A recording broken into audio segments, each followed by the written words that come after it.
Okay. We've established the principle of shlichus. So now we're getting involved. What about shlich lidvar aveira? Person appoints a shliach to do something which is contrary to the Torah. Later we'll speak. Person commissions a person to be an assassin, to kill a person. Is his action attributed to the one who appointed to be the agent? So the one who appointed the assassin has the full liability for the murder act. We'll see. But right now we speak about a person gives a torch to a person and says, I want you to go torch that person's field. So if initially he gives it, so each one of these individuals do not qualify to be a shliach.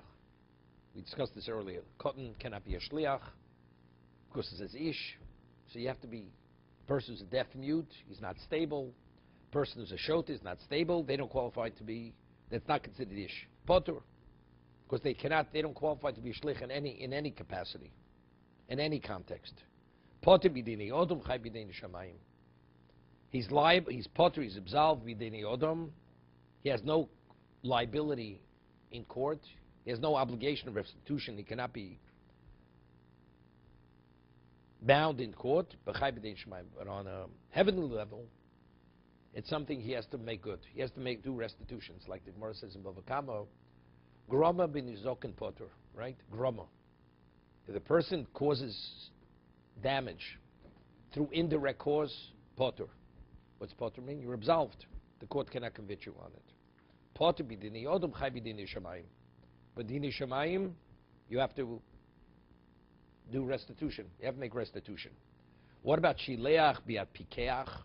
What about if he sends the torch with a competent person? Somebody who's competent? Pikeach chayov. The one who actually does the damage, chayiv, he has the liability, and the one who commissioned him, although the person is qualified to be a shliach, has no liability. The pikeach, the one who did the act of damage, he's chayiv, he's liable. V'mai name a shluch shalom kamoso. Why don't we say that one's agent is equivalent of himself? So the action of the agent should be attributed to the one who appointed him to represent him.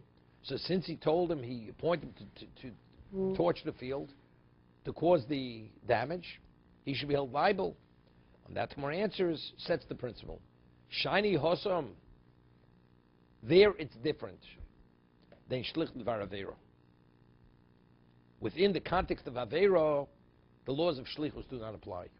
We don't say shlichus when the agent was commissioned to commit a sin, to transgress the Torah. So before we go further, what would the rationale be? Shlichus is a kiddush. We had to cite all kinds of psukim. Getting a kiddushin, kochim, right? Truma.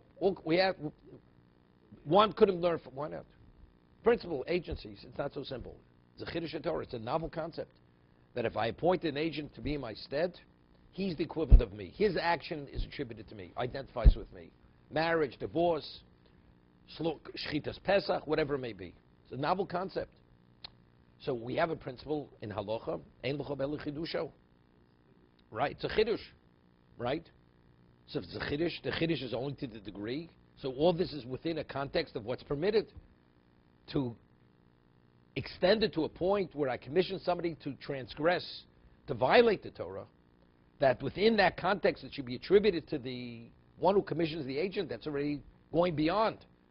That's crossing the line already. Who said the Torah says the agent functions in that capacity even when it's to violate the Torah? So therefore what? It's a svara. Right? We don't need a pasuk to tell me, Ein shlich l'dvar aveira. It's what? The whole concept is a novel concept. So extend it to that context where you commission somebody to do something contrary to Torah, there the Torah would not allow it to be utilized. This concept of shlichus.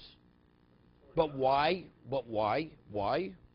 Because divrei Rab, divrei Talmud, divrei Rishonim. So what I'm telling you now is machlokes Rishonim how to learn this Gemara. Is that the reason why we don't extend it there? Divrei Rab, divrei Talmud. If the master dictates something, gives you a dictate, and the subject says, don't abide by the dictate of the master, do you listen to the subject? So this is the svara why this novel concept of shlichus I don't extend to a situation of avera. See, the two ways to learn this is the rational divra mishomim means really I would extend it even to a context of avera. I would. When you commission a person to do an avera, to transgress, to violate Torah, you would.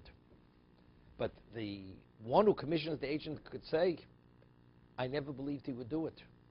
I never thought he would really present me in this context. You know why? Because if the master gives the dictate and the subject gives the dictate and they're contradictory, is he really going to follow the dictate of the subject? Therefore, when I told him, I didn't believe he'd carried it out. So therefore, as a result of that, he's not really my representative. A shlich is only shlich because I want you to represent me. I never thought he would take me seriously. This is what the appointer could say about the appointee. I never believed the appointee would carry out my dictate because it's contrary to the will of God. That's one way to understand it. I'll tell you halachic different. Well, no. Since there is this concept that divrav, divratab, divrmishomim, therefore the novel concept of shlichus is not applied in a context where it's contrary to the will of God. For that reason. You understand? Is the reason we have shlichus? The question is, do I apply it in the context of avera? So you know something? If divrav, divratab, nishomim, logically I would say that it's not applied in the context of avera. That's one way to understand it. So if that's the case, even in a situation where the shlich is not aware he's sinning, let's say I commission a person to steal, and I tell him to take something which I convince him to believe that it's mine. I said, go into that house and take that, and here's the key, and just bring it to me. It's mine. And that's what you tell the shliach. But factually, the man is stealing. He doesn't realize he's stealing. He believes he's retrieving the item that belongs to the one who told him to retrieve it. So if you say that divrei rav, divrei tam, divrei shom means that the one who commissions him didn't believe he'd follow his dictate, his order, so then he'll be liable. Because here the shliach believed he was retrieving was rightfully the one who told him to retrieve it. So according to there, he would be liable. It's not because I don't apply the novel concept of shlichus in the context of avera. No, because factually, the one who appointed him could say, I never believed he would represent me. So I wasn't sincere and serious when I appointed me to shliach, because I never thought he'd carry it through. But in a situation where the shliach wasn't aware he was doing the wrong thing, there's no absolvement. You can't rely on that, because we have a principle, shlichos shlichuso. The halacha is he has full liability. The sender would have full liability in that case. And that's Tosaf's position. In a situation where you appoint somebody to do something, to transgress the Torah, and the one who's doing the wrong doesn't realize that he's doing the wrong, the sender is fully liable for the action of the shliach. No, it's not grama, that's shlichus. Not grama, that's shliach. He is me, he is I. Does work. It's only because the actual application. So it's interesting.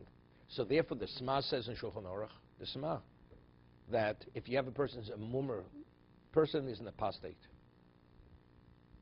It's irrelevant to him what Judaism says. It's irrelevant to him.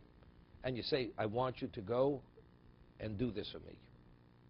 Right? Let's say violate the Shabbos. Violate the Shabbos on my behalf. Cook on my behalf. And the man doesn't believe in any restriction. Doesn't believe in it. The one who asked him to cook is liable for the act of cooking. The act of cooking is attributed to what? The one who actually commissioned him to cook on his behalf. Because he doesn't have an excuse, because there's no question this man is carrying through. If he's forewarned, he's liable for the death penalty. The sender. He'll be liable for the death penalty. It's as if we apply the principle of shlichus. We'll see. I mean, Bishamai himself says that even he rejects this whole idea of Ein Shlich Levar Avera. He says, we say Yesh Levar Avera. It's the next page. That means the sender has liability, as if he committed murder. No, of course the sender has to be forewarned. There's a question, maybe the shlich is also chayiv. They're both chayiv. Because factually he violated. He's a Jew, he violated. Same thing. An assassin. You hire a person who's an assassin. The one who does the hiring knows that his word will be carried out. But the assassin has to be a Jew.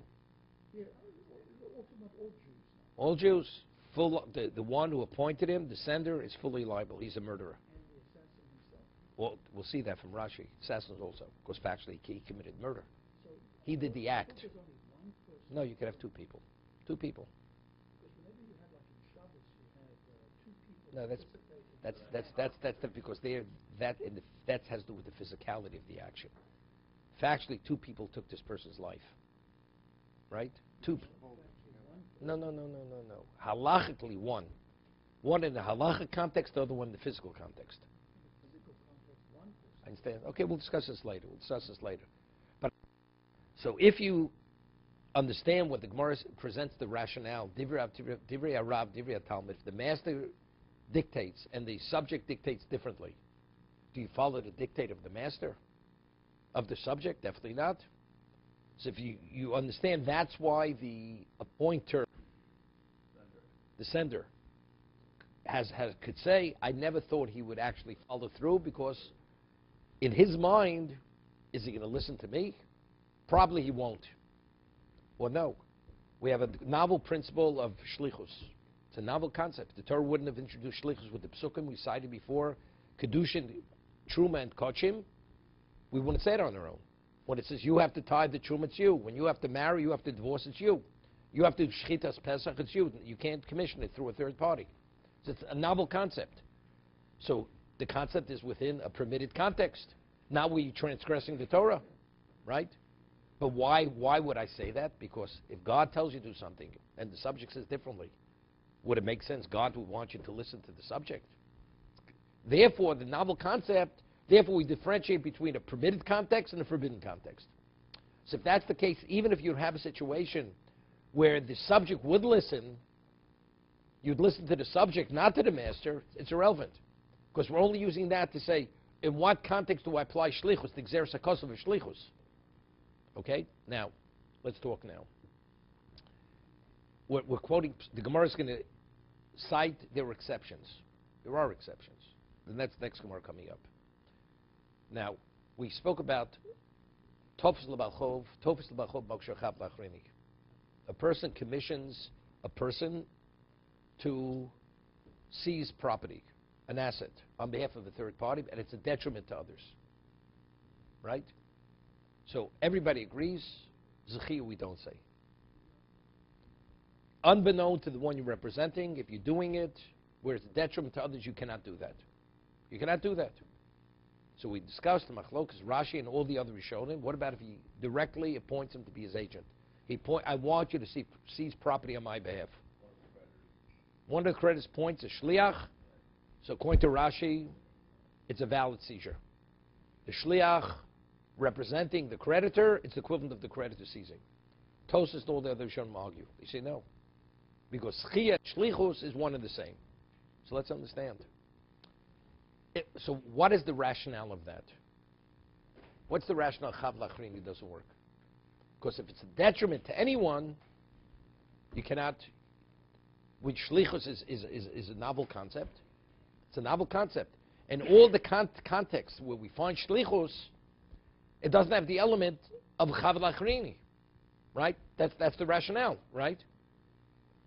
Where does it say chav lachrini? We don't say shlichus. Where does it say such a thing? It doesn't say it. Doesn't say it anywhere. The answer is because all the examples of shlichus, which are the sources for shlichus, whether it's truma, whether it's gittin, whether it's kiddushin, or whether it's kochim, and none of those examples, they have the element of chav lachrini. Right? It's not a detriment to anyone. So since shlichus is a novel concept, right? It's a novel concept. So we only apply it in that context, not beyond that context. So therefore, if it's a detriment to others, we don't apply the concept. Correct? That is the understanding. Therefore, Tosas holds that even if you point to shlich directly, correct, doesn't work. Because shlichus is a novel concept, and the novel, we have a principle, ein l'cho b'ele chidusho. What? It's limited. Why is it? It's limited to the sources. And since the sources don't have the element where it's a detriment to another person, I can't apply it beyond the parameters of what the sources are. Right? That's the rationale of Tosas and all those who share his position. Right? That's what Chavda, even if you point to shlich directly, Chavda Chrini, it's not a valid shlich. Where's the detriment? So we discussed the get. Because the woman never had a say in the matter. Because the Torah says. No. Because if a woman would have a say whether she wants to be divorced or not divorced, then we could talk about a detriment. Here, every one of the creditors has a right in that property. That's the reason. You're denying him something he has a right. Here, the woman never had a right, doesn't have a say regarding when her marriage should be terminated. But also in that case, you're doing it unbeknown to the party that you want. It's irrelevant, but going even direct shlichus doesn't work. Where's a detriment to another? Chav, chovo, no chav. Ches beis, chav. Like chov is a debt. It's chav. Chav means a detriment. It's a detriment. Lachrin. It's Aramaic. Chav lachrini. A chov for a third party, for someone else. Right? It's a Gemara later in kiddushin. We have it. But Rabbi, I mean, we always, without getting into Tosfos' different understanding, we've always said that when it comes to agency, his hand is mine. And if my hand But why is his hand my hand? No, wait. but But if my hand why? is Before you get there. But why is his hand my hand? Why is he me? Why?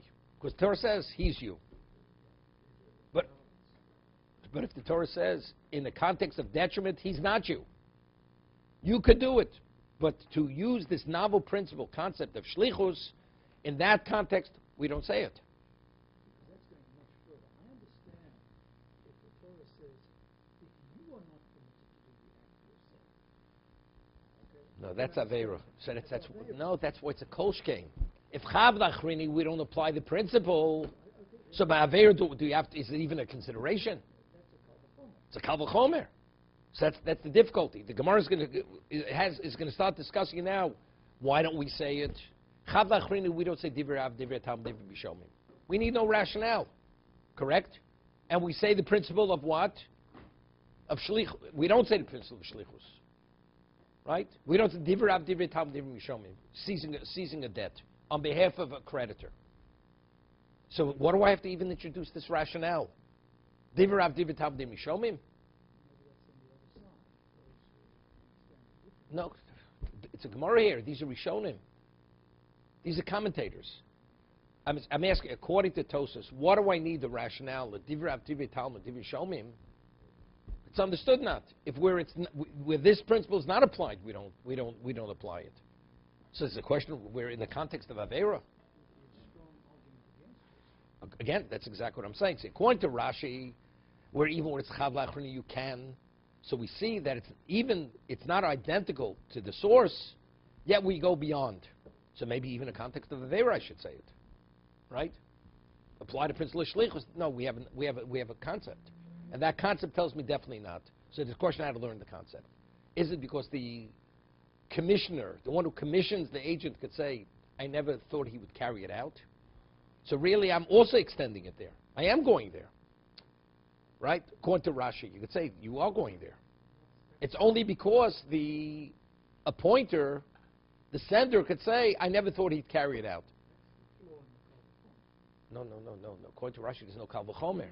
That would be the flaw, even according to Tosfos, that would be the flaw in the kal v'chomer.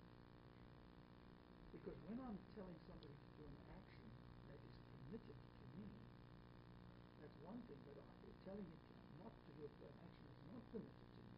It's a kal v'chomer. Because I thought he would never listen. But what do you need that? What do you need? You can't say that. No, but what do you need that? If already say chav lachrini, you can't appoint an agent. That's not a flaw. No, no, no, no, no, no, no. Evidently, if I need this concept, there must be that indicates that chav lachrini should not be a problem, right? If I have to come up with this new concept of the master and the subject, so by chav lachrini we don't have that concept, so evidently it should work. If you tell me that I cannot be an agent to do something that's a detriment to somebody else, even though the act is permitted to me. So do we have to tell me? So what do I? Yes, you do have to tell me the next step. Why do you have to tell me? I cannot lie that there's a flaw in the whole thing. Because if I now commission someone to do something that's wrong, even to me, I can say, but he would never do that. No, no, no. That would be the flaw in the whole thing. No, you're starting from the end, working backwards. Let's start from the beginning. Chav lachrini doesn't work. Why? Because it's a detriment. It's a detriment. You can't do something which is a detriment to others. Right? That's the starting point. That's even before we speak about transgressing the Torah. Asking him to do something which is permitted to me, and yet Torah says you cannot. So what does that say? What does that say? Well, where does it say it? Does it say it anywhere in the Torah that it's a detriment to a third party? You're not able to commission an agent? Doesn't say it anywhere. So what is the basis why you cannot appoint a shliach where it's a detriment to a third party? The answer is because it's limited to the source. What's the source of shlichus? A, B, C. I have gittin kiddushin, I have truma, and I have kochim. In each one of those situations there. Is it a detriment to a third party? The answer is no. If that's the case, it's limited to those examples. Once you cross the line, we don't apply this novel concept any longer. Right? That's why chav lachrini, we don't apply the principle of shlichus. Well, Torah doesn't say it. Torah doesn't say it. The answer is we have a principle. We cannot extend this novel concept beyond the parameters of the source, of the sources. So aveira. So let's take the next step. What about transgression? Do we apply the principle of shlichus in the context of transgression? Okay, let's say the same thing. What are the parameters? What are the sources of shlichus? A, B, C. In every one of those contexts, are you violating the Torah? The answer is no. If that's the case, you can't go beyond those parameters. So if that's, I don't need a new concept. If the master and the subject say something, do you follow the dictate of the master or the subject? What do I need it for? Right? Just as for chav lachrini it was sufficient to say, because it doesn't meet the criteria or the profile of the source, aveira also doesn't meet the profile of the source. Right? That's the difficulty with Tosfos. According to Rashi, no. According to Rashi, I do need it. Because if you appoint the agent directly, even chav lachrini, it's a valid appointmentship. Right? You appoint somebody to seize property, it's a valid seizure. So maybe if I appoint him to transgress, maybe it should be a valid appointment, and therefore it should be attributed to the sender. That's Rashi. Because the Gemara only says chav lachrini in the context of schiyah. That's the ktsos we spoke at the other day. Right? When you appoint it, you can appoint an agent even though it's a detriment to a third party. That means the parameters of the cases, they're expandable. We could go beyond that. Correct? So therefore, now I need a because, how does Rashi know that? Because when the Gemara discusses chav lachrini, it's always within the context of schiyah. Unbeknown to the one you want to represent, that's where it doesn't. You cannot be effective. If in fact it's even where you directly appoint him, let the Gemara say shlichus. You appoint an agent to seize property, it's not a valid appointment. That's why Rashi learns the way he learns. It's only within the context of schiyah it doesn't work, because there, as we explained the ktsos, because the Torah will not appoint an agent where it's beneficial to one, where it's a detriment to the other. But if you choose to appoint the agent, that's your prerogative. The Torah won't, but you can. Doesn't make a difference. So evidently, from the Gemara, you see, the Gemara understood that those three cases are not limited exactly to the profile of those cases. Even if you're compromising on that, we still apply the principle of shlichus. Okay, so that's exactly what I'm going to explain. I'm just going to explain the problem, I don't have the solution. I'm coming to explain the answer, right? Just to show, according to Rashi, the Gemara's rationale supports Rashi's position, right? According to Tosas, it's problematic. According to Tosas, if Chav Lachrini, because it's not exactly the context of the sources, so what's even the consideration where it's a Dvar Aveira? You said that Rashi is the opposite. I mean, everybody else. Okay, so it's a question on everyone. You're right, okay, not a problem. Okay, let's go a little further. We'll eventually come back to Tosas. Is there an answer to this? There must be an answer. Oh, no, we don't have one right now. No. I think that the commentators and Tosfos grapple with this. I still haven't located one. Maybe I'll find one. I looked around. I mean, I don't even find people asking the question. Don't find people even asking this question. Okay? We'll see. So we say that we have a principle, Ein Shlich Dvar Aveiro. And what is the rationale? So, but again, there's an argument when the Gemara offers the rationale, Divrei Rav, Divrei Tal, Divrei Mishomim, doesn't mean to say that's applied in every context, every application of shlichus. So we gave the example, the way the Sma learns, Sma is a commentator on Choshen Mishpat, that so therefore if the agent is unaware that he's doing something wrong, right? So the appointer, the sender, can't say I didn't believe he would carry out my agency. So then the sender is liable. The commissioner is liable, right? That's how the Sma learns. Divrei Rav, Divrei Tam, Divrei Mishomi. No, because an apostate is qualified to be a shliach. We're not saying to be yotziyu, to be motziyu, to be. No, one has to do with stability. One is incompetent. Apostate is a competent person. He chooses to reject the Torah.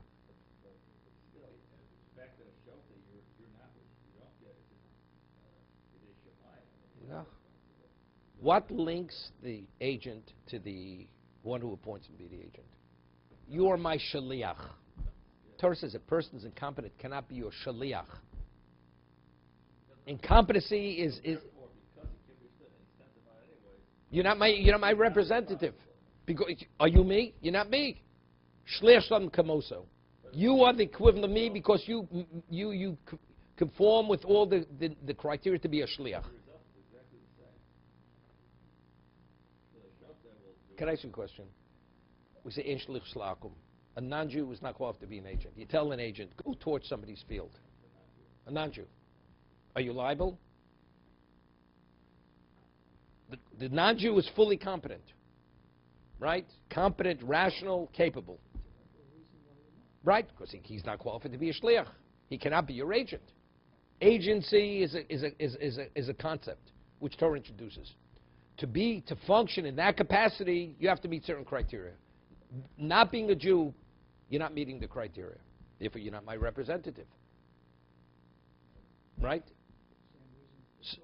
Same thing. Shota. So an incompetent, unstable person cannot be an agent. Right? It's a technical issue, purely technical. Okay?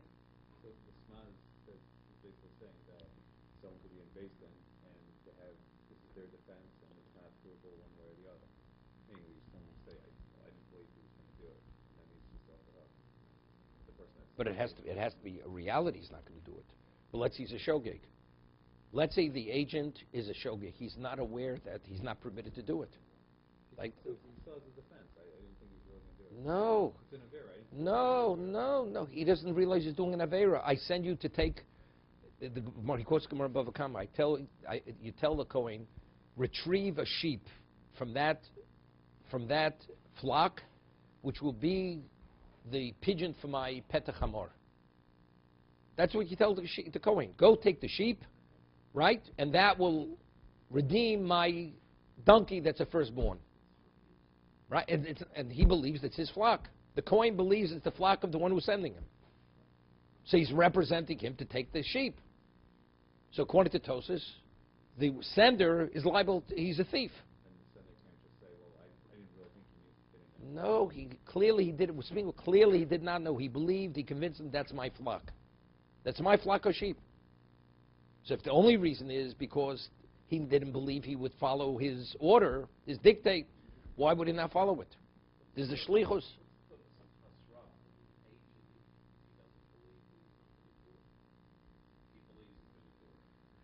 Again. If the agent, if we say that the agent also needs Hasra, right? We're talking about shlich. Yesh shlich d'var ein shlich d'var avera. Yeah. He can do an Avera. But do we say that the agent needs No. Hasra? Okay, you can make a we had an argument in Sanhedrin. What is the purpose of Hasra? Right. If it's lavchem, if it's to determine whether it's deliberate and inadvertent, he definitely needs it. Because even to attribute it to the sender, we have to know what the nature of the action is. Is it shogeg or is it mazid? So he has to know what the punishment is. Otherwise, right, we have to know what the liability is. Is it the more extreme liability? Is it less liability? Right. So definitely you have to have Hasra, even for the agent, because the agent is actually acting. He's liable for the context of the agent. Okay.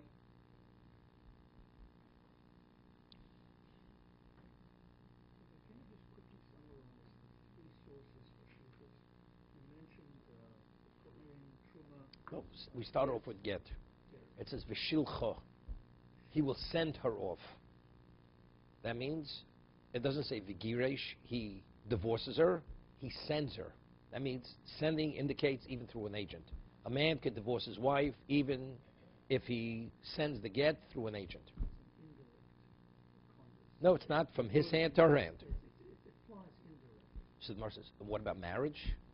Even to marry a woman, even though it's a ki yikach ish isha. So it seems to be you're putting the money in the woman's hand. No, even through an agent. How do I know? Because it says v'yotze v'hoiso. In the same pasuk where it says v'shilach, it says she's divorced and she's married. So the Torah is equating marriage to divorce.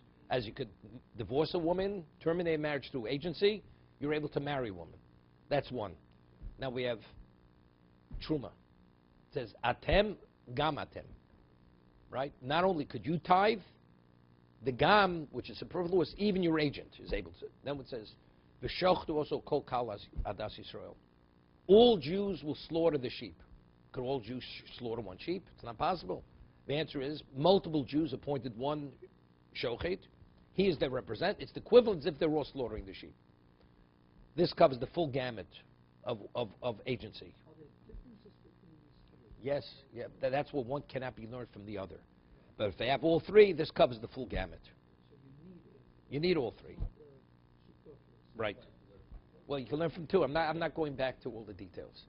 But we have all three, okay? Now, what about, but none of those situations is a context where you're actually violating the Torah. So that's very good. Good with what? Seemingly with Tosfos.